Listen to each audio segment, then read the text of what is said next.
نحمدہ و نصلی علی رسولہ الکریم اما بعد فاعوذ باللہ من الشیطان الرجیم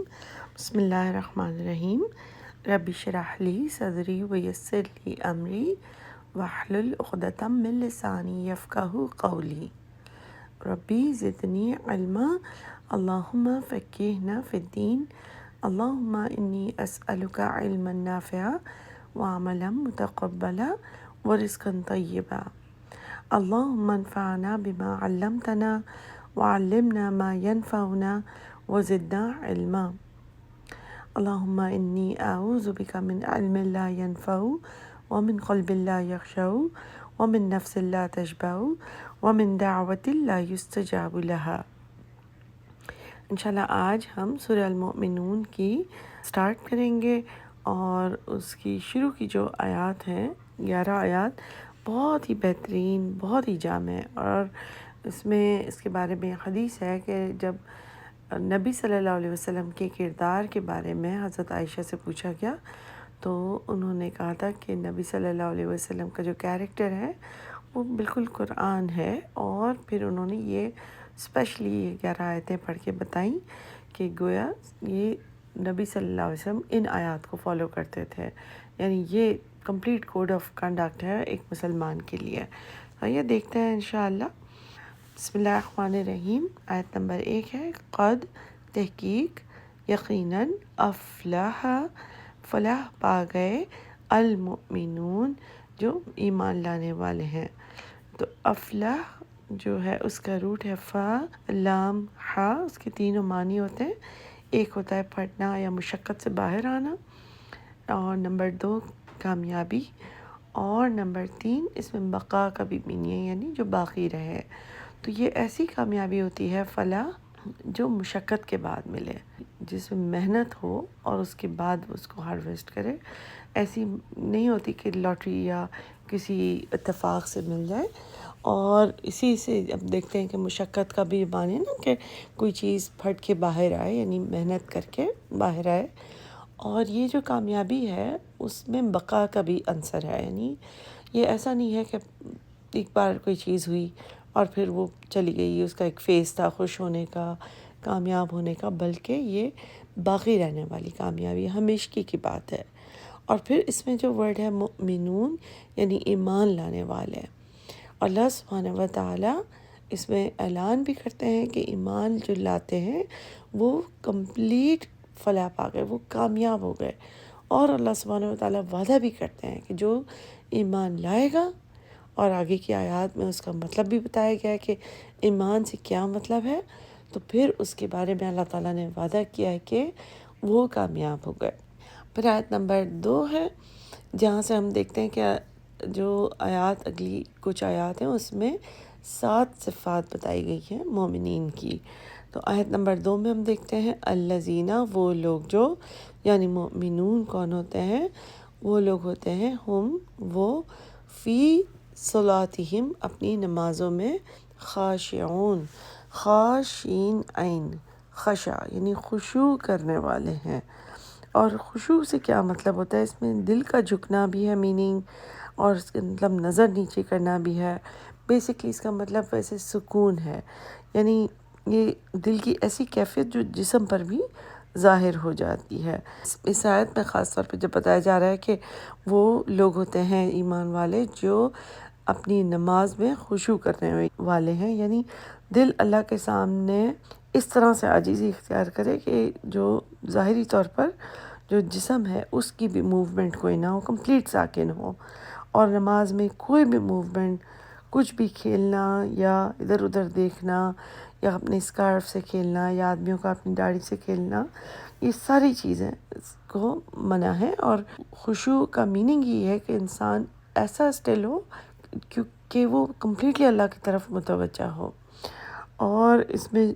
وقار اور ادب بھی نظر آئے کہ وہ عبادت کر رہا ہے، اللہ کے ساتھ ملاقات کر رہا ہے۔ اور نبی صلی اللہ علیہ وسلم کی حدیث بھی ہے کہ آدمی نماز سے وہی پاتا ہے جس میں اس نے دل لگایا ہو، کیونکہ جب ہم نماز پڑھتے ہیں تو 1 اللہ کے ساتھ ڈائریکٹ ملاقات ہوتی ہے نا، تو ظاہر ہے اگر ہم متوجہ ہوں گے اور اگر ہم فوکس کریں گے تو پھر اس ملاقات کا کوئی، اس میٹنگ کا کوئی فائدہ ہوگا۔ ایک اور حدیث ہے اسی سے ریلیٹڈ، ایک آدمی داڑھی سے کھیل رہا تھا، نبی صلی اللہ علیہ وسلم نے اپنے صحابہ سے فرمایا کہ اس کا دل اگر عاجزی میں ہوتا یا خشوع میں ہوتا تو اس کے اعضاء بھی، یعنی اس کا ہاتھ بھی داڑھی سے نہ کھیل رہا ہوتا، وہ باڈی بھی، اس کی موومنٹ بھی کم ہوتی۔ تو گویا اب ہم دیکھتے ہیں کہ ظاہری کیفیت ہوتی ہے انسان کی، ایک باطنی ہوتی ہے۔ خشوع اصل میں تو اندر کی دل کی کیفیت ہوتی ہے، لیکن یہ ایسی دل کی کیفیت، ایسا فوکس، ایسا اس کے اندر سکون ہے کہ جس کی وجہ سے باہر ظاہری طور پر بھی انسان سکون میں نظر آئے، رکا ہوا نظر آئے گا۔ ایک اور حدیث ہے، نبی صلی اللہ علیہ وسلم نے فرمایا نماز میں ادھر ادھر دیکھنا شیطان کی چوری ہے۔ ایک اور حدیث میں نبی صلی اللہ علیہ وسلم نے فرمایا کہ بہت سے لوگ نماز پڑھتے ہیں مگر ان کو اس میں 10واں یا 9واں یا 8واں حصہ ملتا ہے، یعنی کہ ظاہر ہے وہ اگر پراپرلی نہیں پڑھ رہے ہوتے نماز تو اس کا نماز میں سے ثواب بھی پورا نہیں ملتا۔ تو بیسکلی یہاں پر جو ہمیں بتایا گیا ہے، اللہ سبحانہ و تعالیٰ نے جو ڈیفینیشن دی ہے اس میں سب سے پہلی بات یہ بتائی ہے کہ مؤمنون وہ لوگ ہوتے ہیں جو اپنی نماز میں خشوع اختیار کرتے ہیں۔ پھر ہم دیکھتے ہیں آیت نمبر 3 میں اللہ تعالیٰ مزید ڈسکرائب کرتے ہیں کہ یہ مؤمنون کون ہوتے ہیں۔ والذین، اور وہ لوگ جو ہم وہ عن اللغو، لغو بات سے، معرضون، وہ اعراض برتتے ہیں، عین را داد، جس کا مطلب دونوں میننگ ہے، یہ اپوزٹ میننگ ہوتے ہیں نا عربی کے کچھ ورڈز کی۔ تو اعراض میں عرض کا مطلب ہے کہ ہم عرض کیا ہے، یعنی کوئی چیز پیش کر رہے ہیں، پریزنٹ کر رہے ہیں، سامنے آ رہے ہیں، اور اس کا اپوزٹ میننگ ہے کہ منہ موڑنا، دوسری طرف فیس کرنا، الگ طرف چل پڑنا۔ تو یہاں پہ اس آیت میں پیچھے تو بتایا گیا نا کہ مومنین وہ ہوتے ہیں جو اپنی نماز میں خشوع اختیار کرتے ہیں، اور یہاں پہ بتایا گیا کہ مومنین وہ ہوتے ہیں جو لغو بات سے اعراض برتتے ہیں۔ یعنی لغو بات کیا ہوتی ہے؟ وہ چیز جو آخرت کا کوئی فائدہ نہ دے، یعنی کوئی بھی ایسا کام جس سے آخرت میں کوئی فائدہ ہوتا نہ نظر آئے۔ اس سے ہماری ایک چیز سمجھ آتی ہے نا کہ ہمیں صرف وہ چیزیں کرنی چاہیے، ہماری ترجیحات میں، ہماری پرائیورٹی میں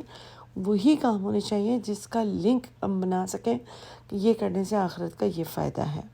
مزید مفسرین نے بتائے ہیں یہ کہ جیسے فالتو باتیں نہ کریں، لایانی کام نہیں ہونے چاہیے، بے مقصد مشغلے نہیں ہونے چاہیے جس کا کوئی مقصد نہیں ہے، اور وقت ضائع کرنے والے کام، جیسے ہم آج کل دیکھتے ہیں ویڈیو گیمز کھیل رہے ہیں تو وہ کھیلتے جائیں گے، ریلز دیکھ رہے ہیں، ویڈیوز دیکھ رہے ہیں، تو کوئی وقت کا پتہ نہیں ہے۔ اور یہ کام ایسا نہیں ہے کہ جو انسان کو آخرت کے ساتھ کنیکٹ کرے، جو آخرت میں کام آئے۔ اس کے علاوہ جو لغویات میں میننگ ہے وہ یہ گالی یا بیہودگی کی باتیں کرنا، یا گندی باتیں کرنا، بے حیائی ہو، فحاشی ہو، وہ ساری چیزیں، چاہے وہ کانورسیشن ہے، کوئی ایسی چیز دیکھنا ہے، وہ ساری چیزیں لغویات میں آتی ہیں۔ اور جو اینی تھنگ، کوئی بھی چیز جو اللہ کی یاد سے غافل کر دے۔ نبی صلی اللہ علیہ وسلم نے فرمایا کہ مومن کی خوبی یہ ہے کہ وہ لغو سے بچتا ہے، یعنی فالتو باتوں سے بچتا ہے۔ ایک اور حدیث میں نبی صلی اللہ علیہ وسلم نے فرمایا کہ آدمی کے اسلام کی خوبی یہ ہے کہ وہ فضول چیزوں کو چھوڑ دے، جس کا کوئی مقصد نہیں ہے، آخرت سے کنیکٹڈ نہیں ہے وہ۔ پر ایک اور حدیث ہے، نبی صلی اللہ علیہ وسلم نے فرمایا کہ جو اللہ اور آخرت پر ایمان رکھتا ہے وہ اچھی بات کرے ورنہ پھر خاموش رہے۔ اور آج کل کے حساب سے ہم سمجھتے ہیں کہ صرف بچے سوشل میڈیا پہ ٹائم ویسٹ کرتے ہیں، لیکن ان سب لغویات میں، سوشل میڈیا ہو چاہے فالتو کی گپ شپ ہو، کوئی بیٹھ کے ویڈیوز دیکھ رہے ہیں، مذاق کر رہے ہیں، اتنی ہنسی مذاق لمبے لمبے دیر تک،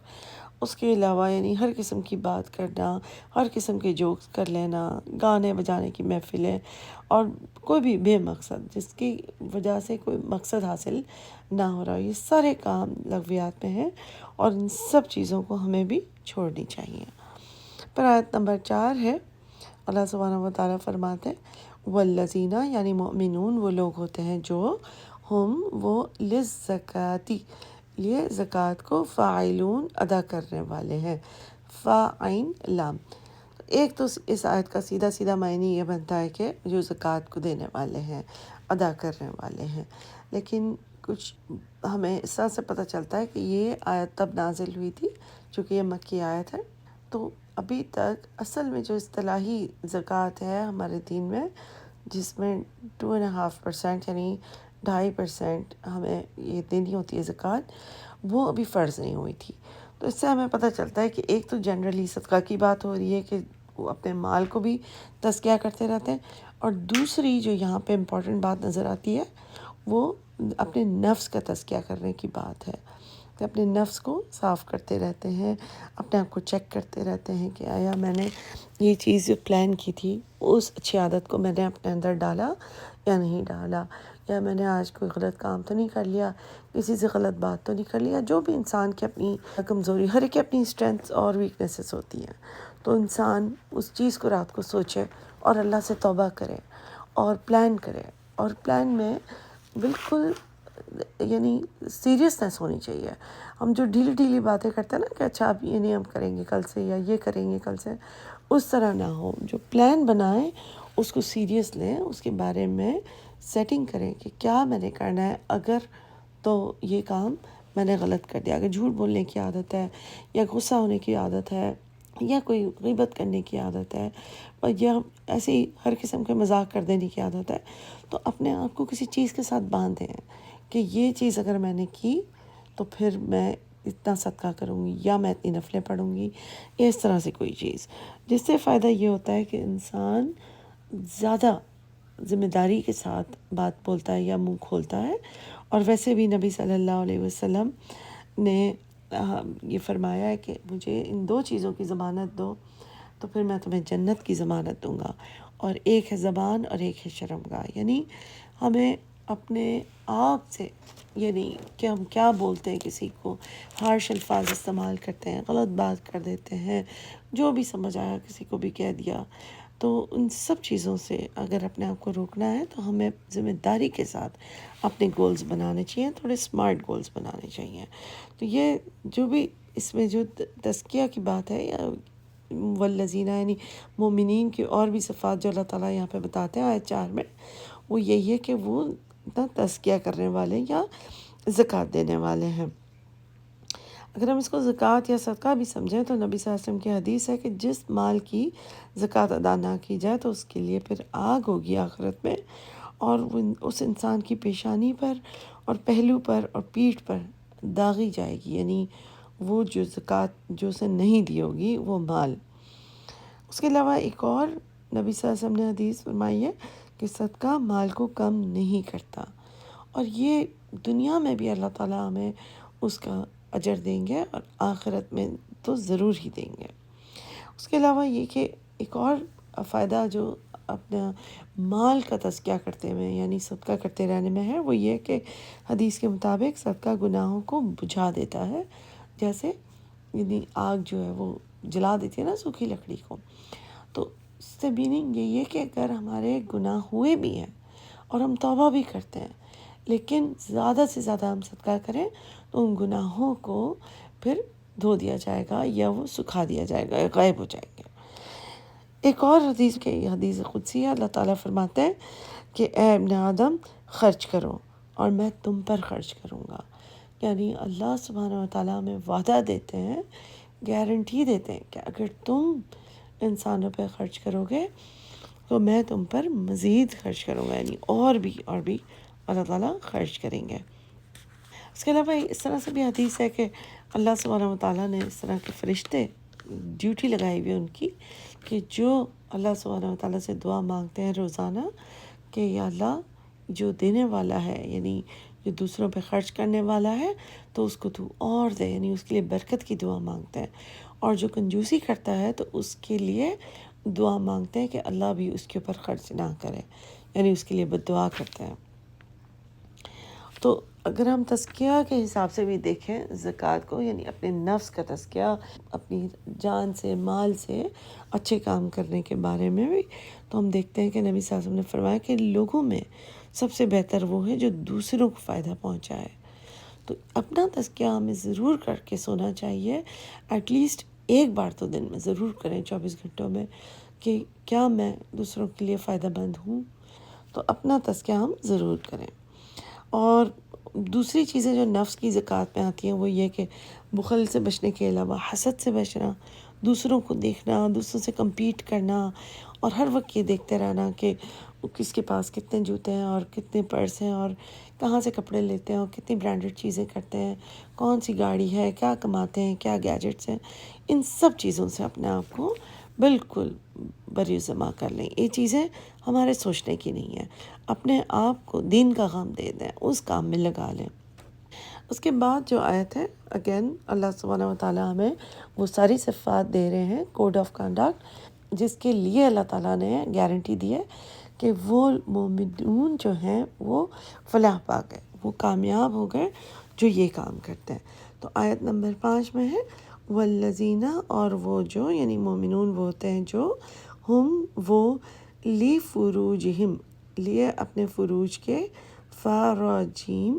شرمگاہ کے لیے الفاظ استعمال ہوتا ہے، یعنی حافظون، جو اپنے شرمگاہوں کی حفاظت کرتے ہیں۔ تو جیسے کہ آلریڈی ہم حدیث پڑھ چکے ہیں کہ نبی صلی اللہ علیہ وسلم نے فرمایا کہ تم مجھے ان 2 چیزوں کی ضمانت دو، میں تمہیں جنت کی ضمانت دوں گا، ایک اپنی زبان کی حفاظت کی اور ایک یہ کہ شرمگاہ کی حفاظت کی۔ ہم دیکھتے ہیں کہ پرائمریلی تو اس کا مطلب یہی ہے کہ زنا سے محفوظ رکھے اپنے آپ کو، اور فحاشی سے یا ہر قسم کی بے حیائی سے، اور یہ کہ حرام تعلقات سے بچنے کا۔ لیکن ہم کبھی کبھی ان چیزوں سے خوش ہوتے ہیں کہ اچھا ہم ان چیزوں میں نہیں ہیں، لیکن ہماری گفتگو میں کوئی فلٹر نہیں ہوتا، اور ہماری جو نگاہ ہے اس میں بھی تو یہ زنا ہر چیز کا ہوتا ہے کہ جو ہم آنکھ سے کسی چیز کو دیکھتے ہیں، جو ہم ہاتھ کہیں لگاتے ہیں، تو وہ ساری چیزوں میں گناہ کا عنصر ہوتا ہے اگر وہ چیز ہمارے دین کی شریعت کے مطابق نہیں ہے، جیسے کہ اگلی چند آیات میں بتایا جائے گا۔ نبی صلی اللہ علیہ وسلم نے فرمایا کہ زنا کے قریب بھی نہ جاؤ۔ وہ اس ایکٹ میں ایکچولی خالی بات نہیں ہے کہ ہم اس ایکٹ میں نہیں ہیں، بلکہ اس کے قریب بھی نہ جانا، یعنی حرام تعلقات سے بچنا، اس طرح کی محفلوں میں نہ جانا جس میں مکس گیدرنگ ہے اور بے حیائی ہے، کوئی سیگریگیشن نہیں ہے۔ تو اس طرح کی محفلوں میں ہمیں نہیں جانا چاہیے، ان چیزوں کو انکریج نہیں کرنا چاہیے۔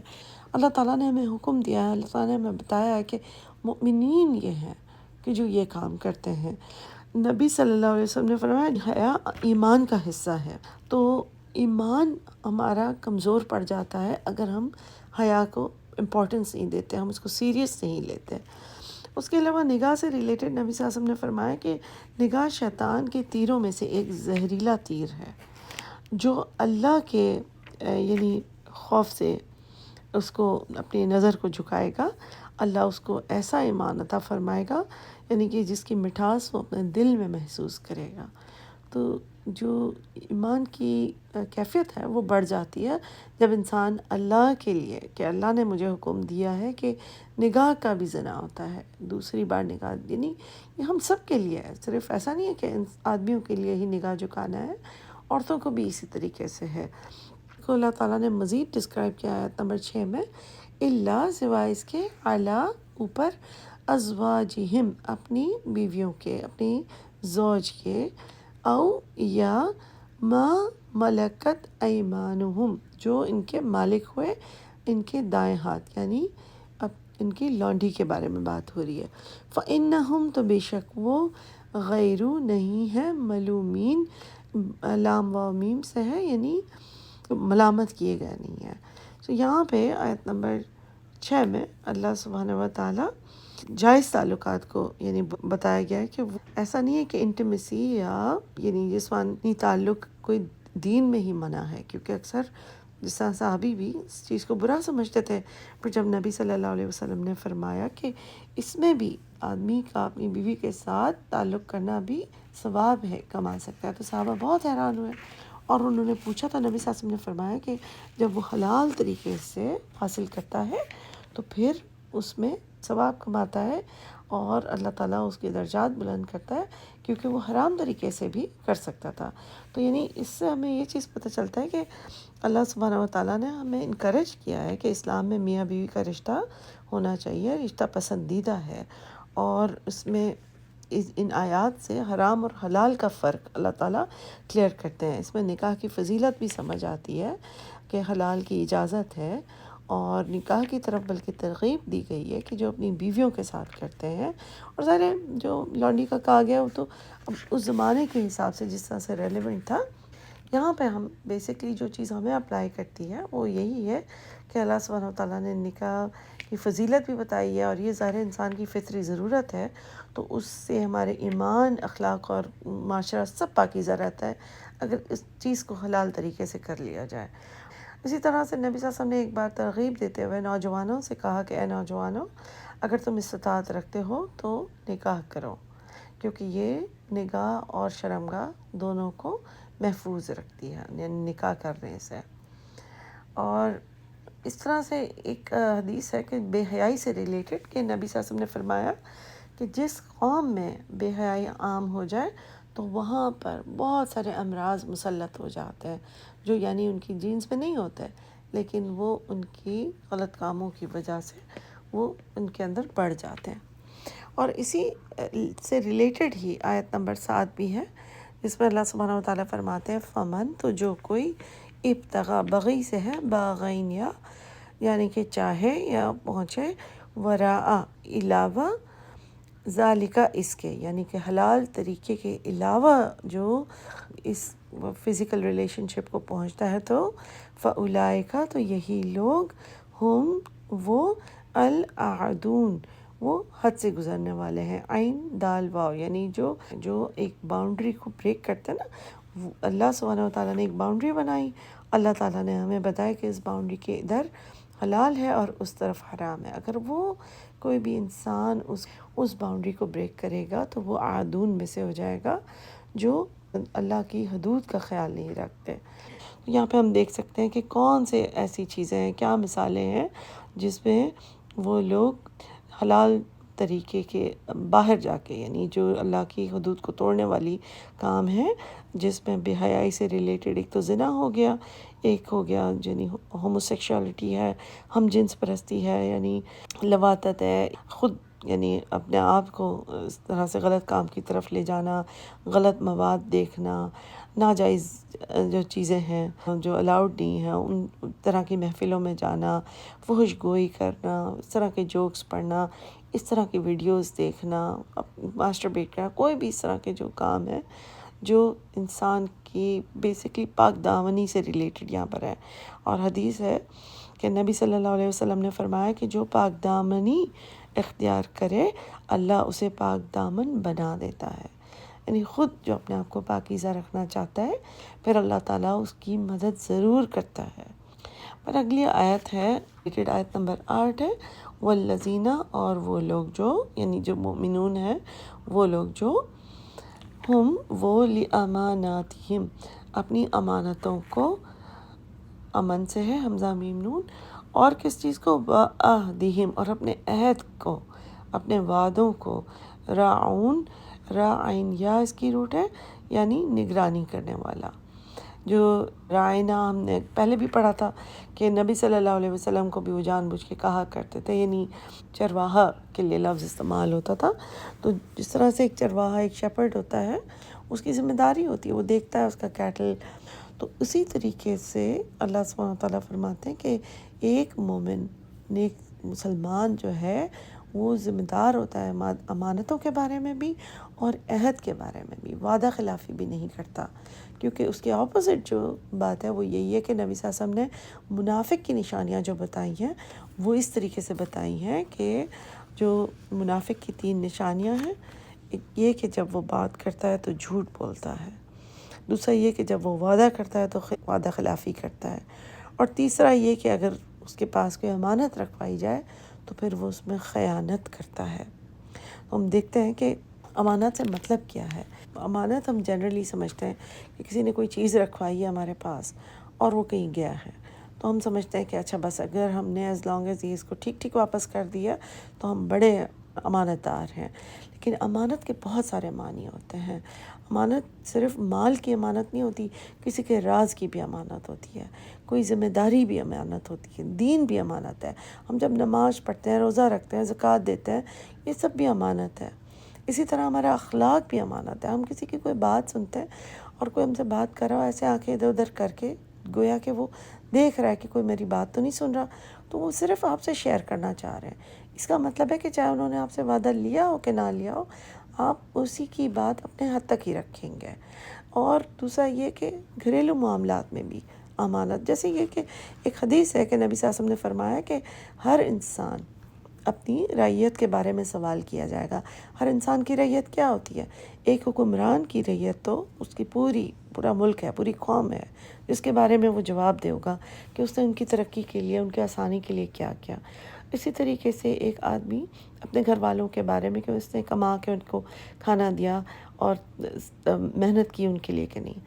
ایک عورت کے لیے کہ وہ اپنے بچوں کے اوپر ذمہ دار ہوگی، یعنی کہ ماں باپ دونوں بھی، کہ تربیت کیسی کی۔ اسی طریقے سے کوئی بھی انسان جو ملازمت کرتا ہے وہاں کے لیے کہ اس نے وہاں کا کام صحیح طریقے سے ایمانداری سے کیا کہ نہیں کیا، چیزیں وہاں سے اٹھا کے لایا کہ نہیں لایا، گھنٹے پورے لگائے کہ نہیں لگائے، یہ ساری چیزیں۔ اسی طرح کوئی انسان اپنے نوکروں کے اوپر کہ اس کو صحیح طرح سے پیمنٹ کی ہے کہ نہیں کیا، اس کے پیسے تو نہیں وہ کھا گیا، اس کی سیلری تو نہیں وہ کھا گیا۔ تو اس طریقے سے ہر بندہ اپنی اپنی ذمہ داری کے بارے میں جواب دہ ہوگا۔ اور نبی صلی اللہ علیہ وسلم نے فرمایا کہ مومن قابل اعتماد ہوتا ہے، یعنی وہ امانت دار ہوتا ہے اور وعدے کو پورا کرنے والا ہوتا ہے۔ تو اسی طرح سے اب وعدے میں بھی جیسا امانت میں ضروری نہیں کہ ایک مٹیریل چیز ہی ہو جس کو امانت سمجھا جائے۔ بہت سارے ہم نے کسی کے بارے میں کوئی بات جان لی، کسی کی فیملی کی کوئی بات ہمارے آگے کھل گئی، کسی کے بچے کے بارے میں کوئی بات ہمارے آگے کھل جاتی ہے، تو اس چیز کو کور رکھیں۔ اور اللہ سبحانہ و تعالیٰ کا وعدہ ہے کہ آپ جب کسی کا پردہ رکھتے ہیں تو اللہ بھی ہمارا پردہ رکھیں گے۔ اس وقت آپ کسی کے لیے دعا مانگتے ہیں تو اللہ کے فرشتہ اللہ سے دعا مانگتے ہیں کہ یا اللہ اس کو بھی وہی دے جو اس نے کسی اور کے لیے مانگا۔ اسی طرح وعدہ بھی ایک اسی طرح کی ذمہ داری ہے۔ جب آپ نے کسی سے وعدہ کیا ہے اس میں ٹائم کا، اپوائنٹمنٹ کا، وہ ساری چیزیں آ جاتی ہیں کہ جب آپ نے عہد کیا ہے کسی سے تو اس کو پورا کرنا ہے۔ تو جس طرح کوئی شہادت ہوتی ہے وہ بھی اسی زمرے میں آ جاتی ہے کہ امانت ہے ہمارے اوپر، ہم نے کوئی بات دیکھی ہے تو وہ اسی طرح پیش کرنی ہے۔ ہمیں یہ نہیں سوچنا بعد میں کہ یہ تو ہماری دوست سے ریلیٹڈ ہے تو ہم بات کو گھما دیں، کیونکہ شہادت کے بارے میں بھی جب نبی صلی اللہ علیہ وسلم بات بتا رہے تھے تو وہ پہلے ٹیک لگا کے بیٹھے تھے اور پھر اس کے بارے میں کہ اس کو کتنا سیریس لینا چاہیے بتاتے بتاتے نبی صلی اللہ علیہ وسلم اوپر ہو کے بیٹھ گئے اور ریپیٹ کرتے گئے، حتیٰ کہ صحابہ کرام فرماتے ہیں کہ ان کا دل کرتا تھا کہ نبی صلی اللہ علیہ وسلم رک جائیں اور مرتبہ نہ کہیں۔ اور ایک اور بات مجلس کی امانت کے بارے میں بھی کہ نبی صلی اللہ علیہ وسلم نے فرمایا کہ مجلس کی بات بھی امانت ہے، یعنی آپ کہیں سے ہو کر آتے ہیں، وہاں پہ کوئی بات ہوتی ہے ایسی جو آپ کو ضرورت نہیں ہے کہ آپ کسی اور کو بتائیں، کسی کے بارے میں کوئی بات آپ کو پتہ چلتی ہے تو ضروری نہیں ہے کہ آپ واپس آئیں اور جو وہاں پہ نہیں آیا تھا اس پارٹی میں اس کو فون کر کے بتائیں۔ تو یہ اس کا میننگ ہے کہ مجلس کی بات بھی امانت ہے، جو وہاں پہ سنا وہیں پہ ختم کر دیا آپ نے، اس کو آگے بڑھانے کی ضرورت نہیں ہے۔ پھر ہم دیکھتے ہیں آیت نمبر 9 میں اللہ سبحانہ و تعالیٰ نے نماز سے بات شروع کی تھی، یہ صفات ساری بتانا، اور یہیں پر اللہ سبحانہ و تعالیٰ نماز کے پر ہی ہمیں فلاح پانے کے لیے کیا کرنے کو کہتے ہیں، والذین، اور وہ لوگ جو وہ اعلیٰ اوپر صلاتہم، اپنی صلات کے، اپنی نمازوں کے، یحافظون، وہ حفاظت کرنے والے ہیں۔ اب حفاظت میں کیا چیز آ جاتی ہے؟ نماز کی پابندی بھی اور اس کے پر استقامت بھی، یعنی اس کے پر قائم ہیں آپ، ایسا نہیں ہے کہ کبھی پڑھ رہے اور کبھی چھوڑ دیے، پابندی کے ساتھ بالکل اس کے اوپر آپ نے ٹائم کا بھی خیال رکھنا ہے، سستی نہیں دکھانی ہے، اچھی طریقے سے بھی پڑھنے کی کوشش کرنی ہے، اس کو امپروو بھی کرنا ہے، اس کے ارکان کا بھی خیال رکھنا ہے، اس کے اندر خشوع و خضوع ہو، اس کے آداب کا خیال رکھنا ہے، یعنی صفائی کا، کپڑے کیسے پہنے ہیں، گھر میں جس جگہ نماز پڑھ رہے ہیں وہ کیسی جگہ ہے، اس کی شرائط کا خیال رکھنا ہے، اور اگر مرد ہو حضرات ہوں تو جماعت کا بھی اہتمام کرنا بہت ضروری ہے۔ تو اس کے علاوہ ظاہر ہے جو آداب ہم نے پڑھے اس میں قبلے کا خیال، وضو کا خیال، اور سب سے امپورٹنٹ جدھر سے ہم نے بات شروع کی تھی کہ دل ہمارا کنیکٹڈ ہو، ہمیں اندازہ ہونا چاہیے کہ ہم کتنی بڑی ہستی سے ملاقات کرنے والے ہیں۔ جیسے حدیث ہے نا کہ دین کا ستون ہے، اب ایک پلر ہی ہٹا دیا جائے،